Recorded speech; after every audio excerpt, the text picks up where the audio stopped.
Mutog oh. Lo-loading natin mamaya. Bali November 29 ngayon. Bukas ang release sa November 30 sa Paniki Tarlac. Tignan pa natin kung makauwi pa ito ngayon. Tulad ng sinabi ko, first toss niyan, Tarlac kaagad.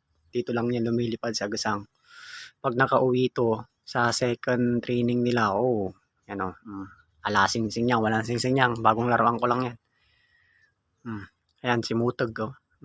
Tignan natin yung tindig. Bakit ito? Wapoy tindig to. Wala lang sing-sing eh. Bigay lang sa akin yan ng tropa. Ayan, pinaglalaroan natin. Tignan natin kung makatapos to hanggang Alin Samar. Ayan o.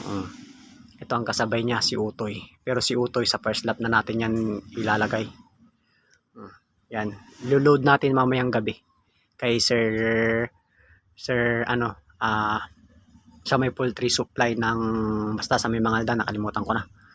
Sa may Banawang, sa PPC natin to papasabay. Ayan o, papasabay lang siya. Kay Sir Adbir pala, mamayang gabi, 7:40. Yan. Yan si Mutog, bago nating laruan. Tignan natin kung makatapos hanggang Alin Samar.